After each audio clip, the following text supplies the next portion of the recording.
이번에 전체 강의 7번의 강의가 진행될 것도 오늘 이제 마지막 그런 전도에 대한 그런 어떻게 복음을 나눌 것이까지 나눴는데요. 괜찮습니다. 여러분이 또 아직 이제까지 거치면서 아직 해결되지 않은 부분이 있다면 그런 걸 편안하게 질문해 주시고, 또 지금 노트에 오늘 강의와 관련돼서 쓰신 거 있다면 자유롭게 한번 질문하는 시간을 가졌으면 좋겠습니다. 저는 지금 7주, 그러니까 4번 주까지 해가지고서 안에서 고민하고 있는 게 되게 많았거든요.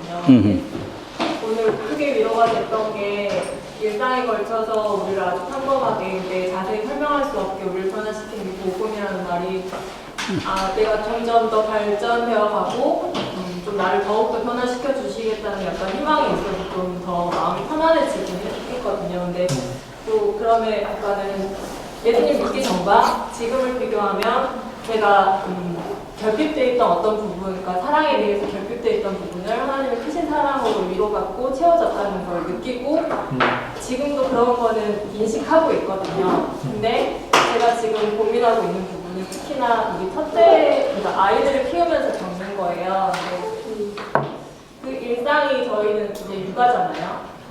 그 육아에서 첫째 아이를 키울 때 제가 아이를 억압하고 제 뜻대로 키우려고 하고 그러면서 아이가 부딪히는 부분이 있잖아요. 근데 저는 성경적으로 키운다고 아이한테 이런 건 안 돼, 하나님이 기뻐하시지 않을 거야, 너 이렇게 하면 안 돼, 이런 거를 되게 많이 말을 하고 있단 말이에요. 근데 아이가 느낄 때는 그렇게까지 직접적으로 말하진 않지만 너도 그렇게 하지 못하면서 아이가? 나에게 왜 이걸 강요하느냐, 뭐 이렇게까지 정확하게 말하진 않지만 나중에 사춘기 때는 이런 걸 갖지 않을까 싶을 정도로 페나이와 저는 약간 좀 몇 살이죠? 이제 8살밖에 안 되는데요. 애가 너무 기질적으로 예민하고 남자. 여자예요. 예. 저는 그런 예민함을 이해가 안 되는 기질이고 그 아이는 너무 예민한데 엄마가 이해해주지 못하는 것에 대한 억울함이 있거든요. 근데 그러니까 제가 말하고 싶은 거는 일상적으로 대할 때 복음, 그러니까 애를 키울 때도 하나님이 주신 큰 사랑으로 키우고 해야 되는 건 알겠는데 사랑이 안 될 때가 많고 또 성경적으로 부딪히는 그런 것들이 저한테는 죄책감이 되는 거예요. 너도 잘하지 못하면서 무슨 애한테 이렇게 되고 그러니까 결론은 항상 뭐냐면 나의 마음속에 지금 복음이 있느냐, 내가 정말로 사랑하는 마음이 있느냐, 하나님 주신 큰 사랑을 남한테 표현할 수 있을 정도로 내가 사랑이 있느냐, 이런 게 계속 걸리는 거예요. 그래서 제가 물어보고 싶은 거는 그러니까 내 사랑 부족함에 대해서 그게 복음으로 연결될 때 항상 죄책감으로 들어오는데 이건 바다인지 아니면 나의 복음이 인식되지 못한 건지 아니면 마음에 그 복음이 심겨지지 못한 건지 그런 혼란이 계속 있는 것 같아요. 예수님에 대한 신앙 고백은 있으세요? 물론 있다고 확신했거든요. 복음 네. 지구감이 되기 전까지는. 아, 예. 혼란이 오신 거예요?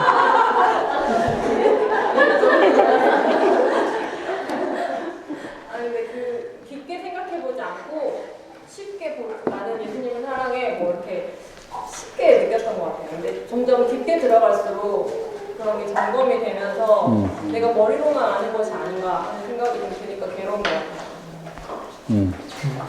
그런 거를 아이를 통해서 저는 항상 그런 응답을 받는 것처럼 느껴지는데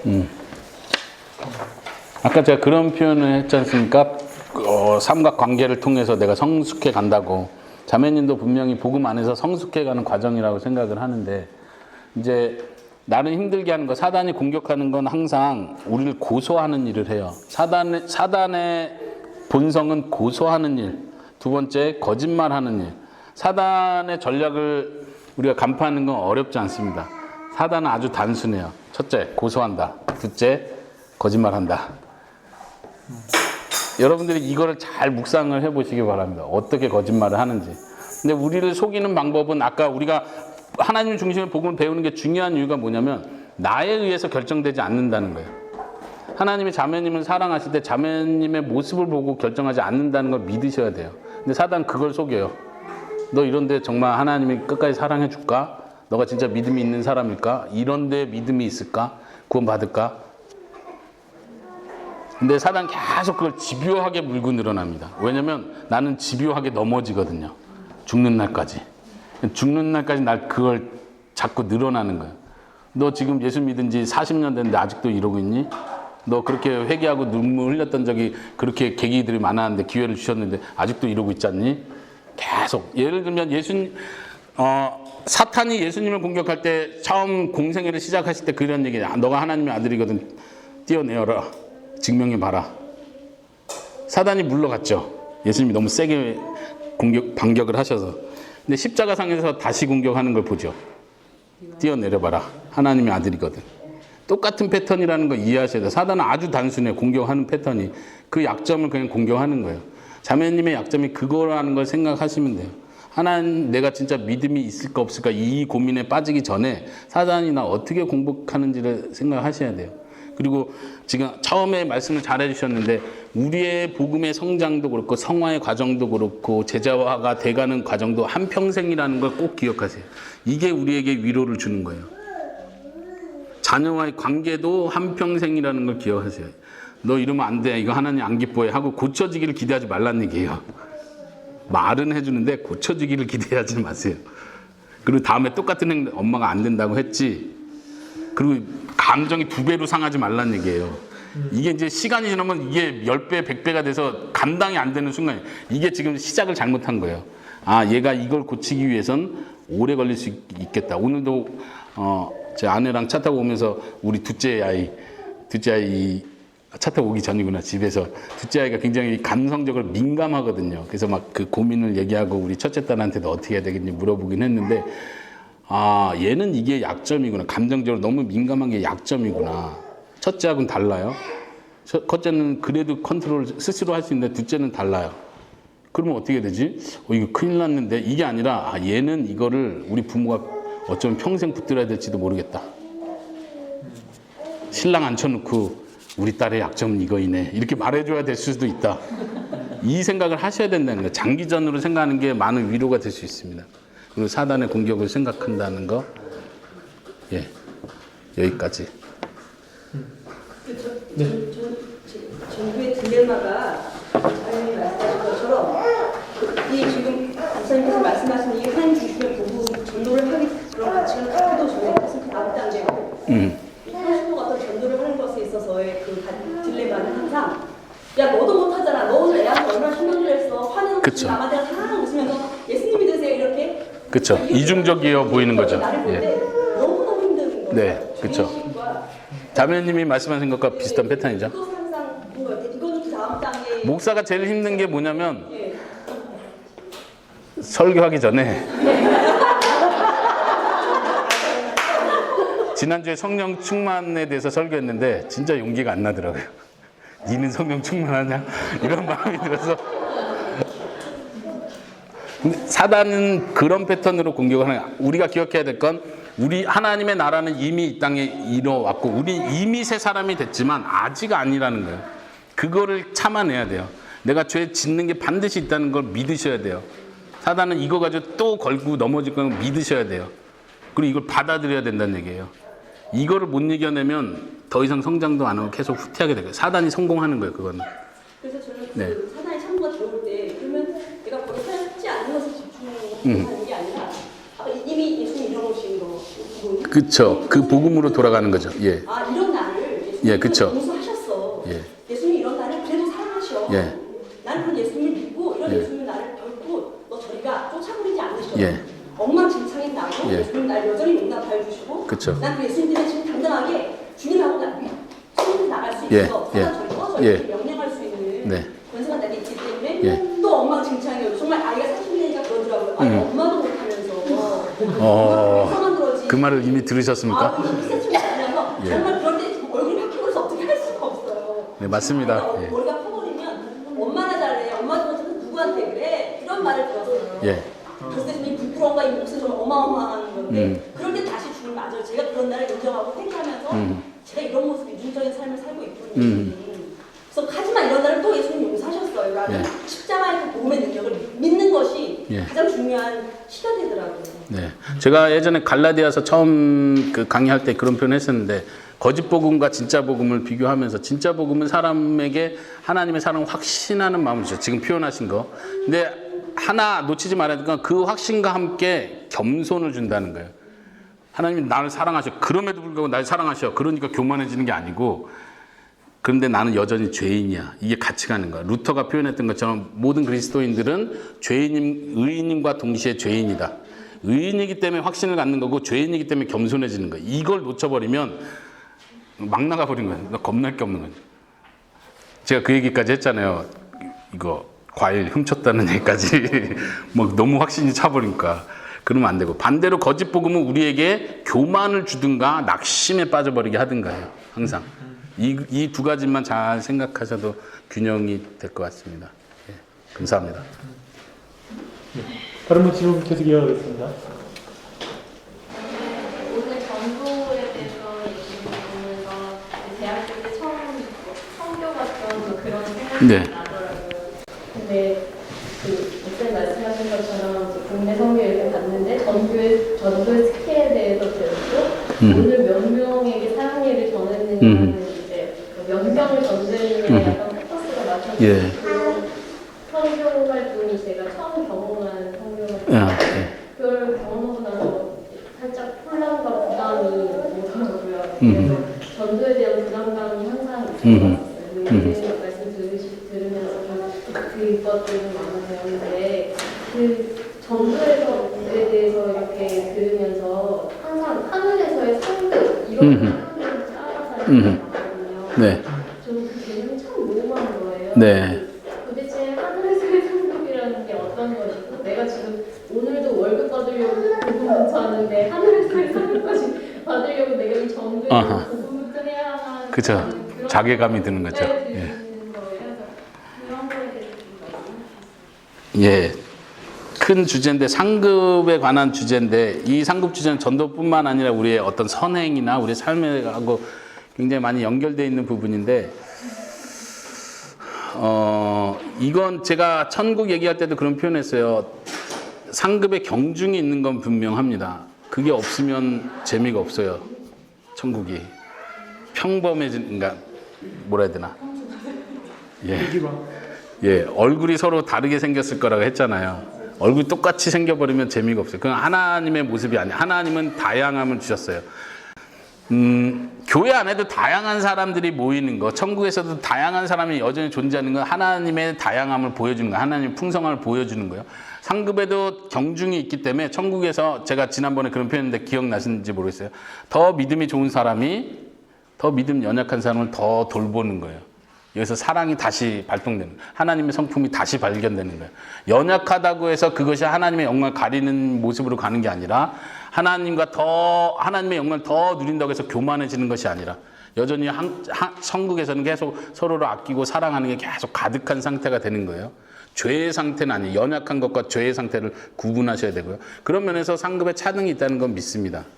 더 열심히 한 사람이 하나님 앞에서 더 큰 상급을 받습니다. 근데 이제 이 상급이라는 개념에 있어서 공로에 대한 대가로 생각해서는 안 된다는 거예요. 우리가 구원받은 것도 공로에 대한 대가가 아니라는 거 우리가 하나님 중심의 복음에서 얘기한 것처럼 상급도 내가 한 거에 대한 대가로 주신다고 생각하면 안 돼요. 다시 말하면 우리 성경에서 표현하는 것처럼 모든 우리의 선행도 의의 의로움도 하나님 보시기엔 더러운 옷과 같다고 하셨어요. 그럼 예수님 믿고 나면 갑자기 그 더러운 옷과 같은 게 갑자기 거룩해지나요? 그게 아니고 종교개혁자 칼빈은 이런 표현을 했어요. 하나님께서 어여삐 여겨주신다는 표현을 해요.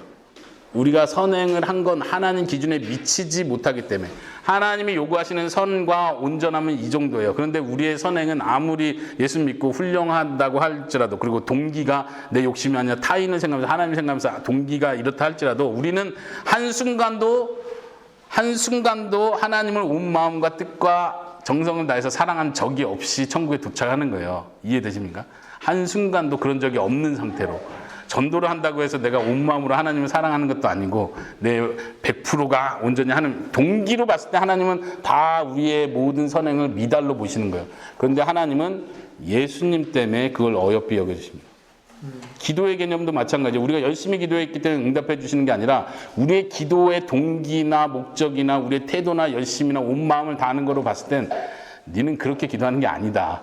근데 예수님이 너를 위해 기도하기 때문에 내가 너의 기도를 들어주는 거다. 이걸 기억하셔야 돼요. 근데 내가 했다고 생각하는 패턴이에요. 기도도 마찬가지, 기도 응답도. 전도도 마찬가지예요. 내가 열심히, 딴 사람 열심히 하는데 내가 열심히 했다. 아까 제가 표현한 것처럼 정말 복음을 제대로 아는 사람은 이게 내가 한 게 아니라는 걸 아는 거예요. 사도 바울이 고백하는 것처럼 내가 다른 사람보다 더 많이 수고했다. 이건 눈에 보이는 현실이에요. 그런데 사도 바울의 고백은 내가 아니라 하나님의 은혜다. 이게 복음을 깨달은 복음에 합당한 표현인 거예요. 천국에 가서도 우리는 하나님께 선물을 받습니다.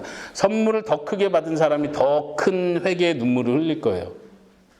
그 자격이 안 된다는 걸 알기 때문에. 교만해지는 게 아니라니까요. 확신과 함께 겸손히 같이 가는 이게 복음의 역설입니다. 하나님의 그 큰 사랑을 확신하고 감사하면서 동시에 더 낮아지는 거. 더 낮아지는 게 하나님의 복이죠. 천국에서 누리게 될 우리의 복은 더 낮아질 줄 아는 거겠죠.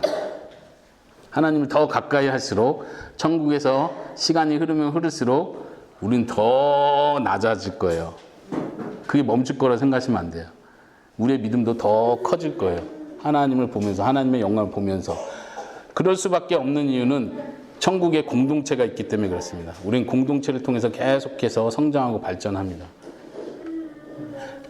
이 표현 좀 이해 안 될 수 있는데 다시 이 부분만 설명하면 하나님의 사랑, 하나님의 지혜가 무한하다고 표현하죠. 무한하다는 건 어떤 개념인가요? 끝이 없다는 얘기죠. 그럼 우리가 천국에 들어가면 하나님의 무한하심을 경험할 수 있나요? 무한하다는 건 무한히 경험이 안 된다는 얘기죠. 영원토록 경험이 안 된다는 표현이에요. 우리가 하나님을 천국에 가면 내가 다 물어볼 거야 이러면 소리 하잖아요. 몰라요. 가도 다 몰라요. 하나님의 무한한 지혜를 어떻게 다 알아요? 말도 안 되는 소리예요. 하나님의 경륜은 우리가 천국 가면 다 알 것 같으세요? 영원히 배워갈 거예요. 영원히 배워가는 거지 그걸 알아가는 건 다 아는 시점이 오는 게 아니란 얘기예요. 그게 우리의 행복인 거예요. 그 과정이 뭐냐? 공동체를 통해서 오는 거란 얘기입니다. 천국에서의 아름다움이 거기에 있습니다. 예, 좀 철학적인 답변이었을 수도 있는데 예, 잘 정리해 주시기 바랍니다. 네. 이 땅에서도 아침마다 새롭다라고 말하죠. 참된 신자들은 주님을 만나가니. 네. 다른 질문들을 계속 이어가겠습니다. 네. 뭐 한두 분 정도만 더 듣고 마무리하겠습니다. 편안하게 좀 질문 있으시면 질문하시면. 네. 저희가 그 전도하는 거에서 모든 성도들이 다 하는 것과 또 아까 이야기했을 때 은사를 가진 사람이 있고 라는 말씀을 하셨거든요. 이렇게 무슨 차이가 있는 건지.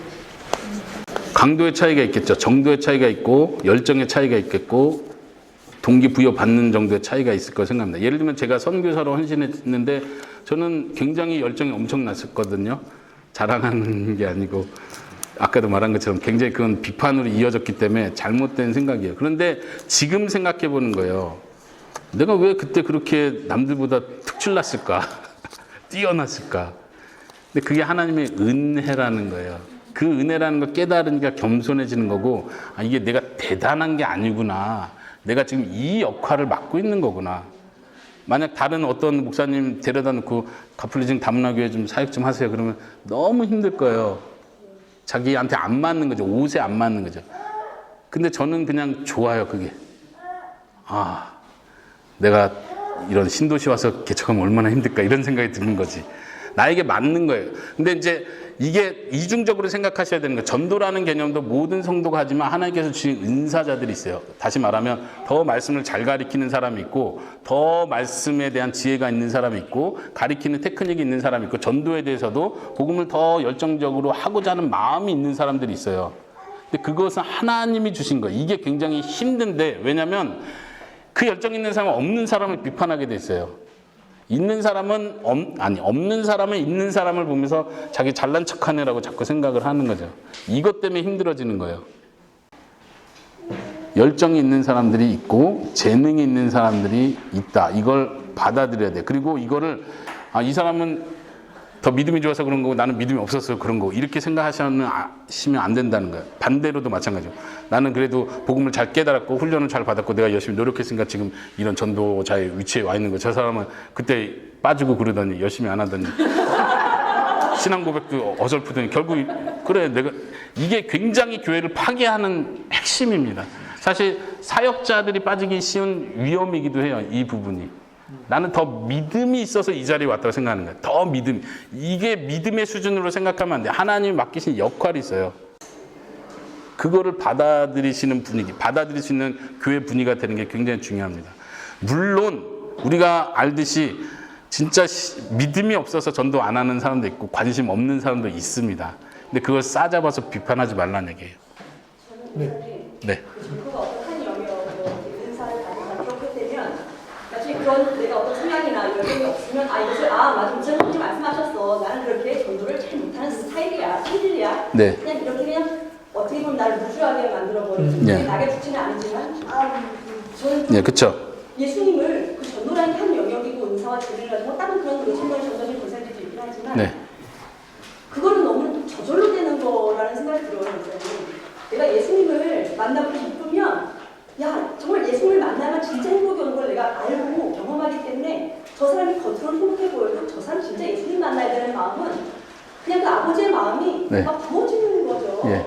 그래서 그냥 그에게 뭐 어떻게 해서라도 그를 사랑하고 섬겨서 야 정말 네가 믿는 거 예수님 만나면 받을 수 있어. 그냥 이 마음이 되는데 하다 보면 이게 열매를 목적으로 전도 자체를 목적으로 그냥 삐뚤어진 내 자신을 보면서 조명받는 부분이 많은데 어떤 특화된 부분이 아니라 이거는 예수님을 소유하고 성령을 내 안에 모신 사람이라면 이것은 저절로 되어지는 거예요. 그 지점들이 사실은 우리 자매님에게 성도님에게 주신 하나님의 특별한 은혜의 측면도 있다. 뭐냐면 매우 적극적으로 그것을 막 사람들 나눠가는 이런 것들이 굉장히 모든 사람에게 준 게 아니라 그게 굉장히 어려운 위험도 있다. 제가 어릴 때 네. 예전에 불법적으로 이렇게 막 교회를 다니고 때 그런 믿음을 가졌을 때 가장 딜레마는 내가 왜 하나님 이렇게 열심히 믿고 모든 봉사와 충성을 다하는데 전도를 못하지였어요. 전도가 왜 안 되지? 막 말은 막 청산 유수청 가서 복을 막 직접적인 복음을 전하는데 절대 되지 않아. 그래서 너무 부끄러운 거야 내 자신이. 하나님 앞에서 난 도대체 뭔가 전도 하나 제대로 못하네. 그런데 예수님을 진짜 예수님의 인격적인 만남을 가지고 이 성령님이 내 안에 계셔서 내가 하는 게 아니라 하나님이 정말 나를 통해 살기 기뻐하시는구나. 근데 누구나 될 수 있는 거가 전도인 거지. 특별한 마지막 특별한 부분일 수 있지. 근데 저 특별한 존재가 아니거든요. 좀 너무 평범하다는 입장이거든요. 그렇죠. 그 측면에서 제가 지금 좀 정리해서 말씀드리면 맞다. 참으로 우리가 은혜를 받게 되면 다른 사람과 그 복음을 나누고 싶어하는 마음이 모두가 있다는 측면에서는 모두가 구체적으로 누군가를 생각하면서 주변에 있는 불신자를 생각하면서 계획하고 기도하고 구체적인 실천들이 따라가는 것은 맞다라고 그렇게 볼 수 있는데 그 부분에 있어서 우리 모두가 저절로 되거나 그것이 저절로 되는 게 영원히 지속되거나 이런 것들이 다를 수 있다. 사람들마다의 특징들이 다르고 그 형태와 방식들이 굉장히 다양할 수 있다는 걸 우리가 인정하니까. 그러나 방금 말한 대로 매우 정말 용기를 못 냈던 제자들이 성령을 받고 힘있게 나아갔던 것처럼 그러한 것들이 또 우리 삶에서 각자마다 어느 때에 맞춰서 그것들이 열매 맺고 나아가는 것들이 있다라는 측면들을 또 같이 보면 좋을 것 같습니다. 네. 그래서 이제 제가 아까 예. 그 이어서 예. 목사님이 이제 처음에 선교에 대한 말이 있어서 지금 이렇게 그 동일한 그 마음이 처음에 가졌던 그 열정, 아까 말씀하신 그런 열정과 연애가 동일하신 건지. 그 형태든지. 네. 저는 더 강해지고 깊어졌다고 확신합니다. 근데 겉으로 드러나는 건 그렇죠. 너무 조용해졌어요. 저는 굉장히 열정적이었고 막 진짜 막 액션 행동파였던 것 같아요. 그때 생각하면 뭔가 일을 만들어야 되는. 근데 지금은 개척을 하면서 더 그래졌지만 방 목사님 잘 아시겠지만 너무 그냥 조용하고 너무 느려지고 저는 시간은 굉장히 급했던 사람이고 제가 고등학교 3학년 때 직업훈련원을 갔거든요. 자동차 정비를 배우러. 그때 사람들이 막 놀래죠. 난 아프리카 가서 자동차 정비 자립이랑 하면서 선교할 거다. 뭐 흔들리지 않았어요. 신학교 안 간다. 왜냐면 난 빨리 가야 되거든. 시간이 너무 급한 사람이었어요. 아마 제가 그 상태로 개척을 했으면 아마 지금 한 외국인, 광주 외국인 아마 싹 쓸어가지고 다 교회에다 제자훈련 시키고 있었을 거예요. 근데 하나님 날 바꾸셨는데 저는 때로 가끔씩 하나님께서 제게 주시는 마음의 확신은 뭐냐면 그 전도에 대한 열정이 훨씬 더 깊어졌다는 거예요.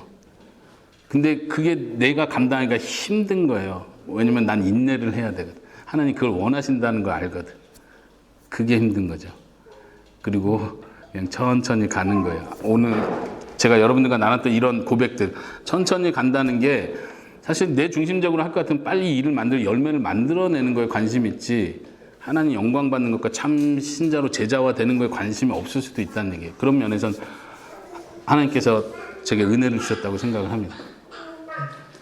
교회적으로 말하면 저 자신도 우리 교회가 빨리 전도를 더 많이 하자, 그래서 사람들 더 많이 세우는 것에 더 관심을 갖고 싶고, 아니면 그렇게 됐으면 좋겠죠. 물론 다들 성장했으면 좋을 거예요. 근데 결국 한 사람 한 사람이 더 복음 안에 깊이 들어오고 그 안에서 숙성이 되어지고, 쉽게 말하면 그 안에서 깊이 맛보고 하는 과정들이 전제되지 않고 그것이 우리한테 탄탄하게 이루어지지 않는 상태에서 계속 사람이 쏟아져 들어오는 것 자체가 과연 우리 교회를 건강하게 할 것인가. 물론 우리가 뭐 감당해야 될 게 있으면 감당해야 되겠지만, 그런 측면에서 그 균형, 그러니까 정말 단순히 이렇게 열정으로 막 사람을 쓸어 담는 문제가 아니라, 교회가 여러분이 결국은 우리 자신이, 우리 구성원들이 변화되어지는, 정말 그 말씀 안에서 다시 세워지는 삶이, 그 열매가 하나씩 나타나지 않는 이상 그런 것이 과연 어떻게 우리한테 다가올까, 이런 것들도 여기 안에 적용될 수 있는 내용들이 아닐까 싶습니다. 참아야 되는 거죠. 더 열정적으로 빨리 뭔가를 만드는 것보다 우리 자신이 뭐에 집중해야 되는지를 더 생각해 봐야 될 것 같습니다. 네. 저희가 개척을 하면서 아내가 셋째를 낳았거든요. 개척하고 한 달 뒤에 아기를 낳는데 그 생각을 했습니다. 이 아이가 성장하는 속도로 우리 교회가 성장해야겠다. 그러니까 마음이 많이 편해지다. 이해가 되더라고요. 아이 한 명이 인간으로서 자라갈 때, 아까 계속 힘들어 하신 8살 돼도 지금 이제 갈 길이 먼데, 교회는 이걸 너무 빨리 하려고 하는 거예요. 사람은 신자를 만들어내는 거, 온전한 자, 준비된 자로 만드는 게 어떤, 아까 표현한 것처럼 어떤 프로그램에 의해서 제대로 딱 하면은 딱 만들어질 거라 생각하고, 왜 이렇게 예를 들면 전도 훈련을 코스로 딱 밟았는데 전도를 여전히 잘 못해. 그러면 막 답답하죠. 열심히 안 내더니 결국 이렇게 되지 않냐고, 뭐 졸업시켜 말아, 막 이렇게 가면 안 되고, 하나님께서 이 사람의 성장 속도를 만드신 거예요. 아이를 보면, 아까 저희가 세 딸이 있다 보니까 비교를 하게 되는 거예요. 나쁜 의미가 아니라, 이 아이에게 준 재능이 있고 이 아이에게 준 재능이 있구나. 언니는 수학 잘하는데 왜 너는 수학을 못해? 이렇게 가버리면 둘 다 죽는 거예요. 힘든 거예요. 근데 그게 아니라 가족 안에서도 그런 모습이 보이는 거죠. 교회 안에서도. 그래서 겸손이라는 게 굉장히 중요합니다. 내가 잘하는 걸 가지고 다른 사람 비난해서는 안 돼. 절대. 이게 하나님의 은혜구나. 하나님이 준 거구나. 그 열심, 그 노력, 하나님이 주신 거구나. 그때 기회가 돼서 배울 수 있었던 거, 이런 환경 속에서 내가 여기까지 올 수 있었던 게 하나님이 주신 거구나. 그러면 어떻게 해야 돼? 그 다음, 이걸 가지고 섬기라는 얘기구나. 그렇지 못한 사람을. 내가 왜 그렇게 예수님에 대해서 열심히 있는지 이 사람도 그게 전달될 수 있도록 내가 도와줘야죠. 근데 그게 아니라 책망을 해버리는 거예요. 왜 열심히 없냐. 그러면 이 사람은 역효과가 나는 거예요. 이건 교회를 망치는 일입니다. 그래서 교회 안에 다양함을 인정하는 거, 그리고 내가 가진 어떤 재능의 겸손함을 갖는 게 굉장히 중요합니다. 이것이 복음적이라고 생각합니다. 예. 네. 마무리해야 될 것 같습니다.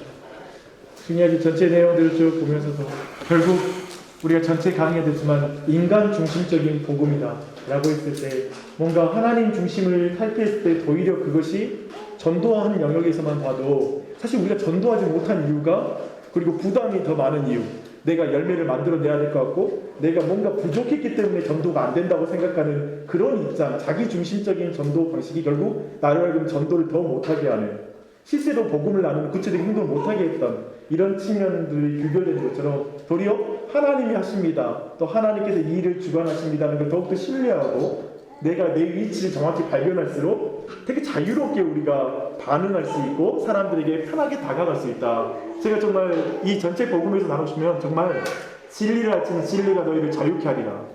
도리어 복음, 하나님이 중심이 될 때 우리는 더 자유로울 수 있다, 더 행복할 수 있다, 그리고 더 나눌 수 있다 라는 게 이번에 이 전체 내용들에서 우리가 적용해야 될 지점이 아닐까 싶습니다. 그런 거 안에서 오늘 이 자리를 마무리하고 그랬으면 좋겠습니다. 잠시 기도하겠습니다.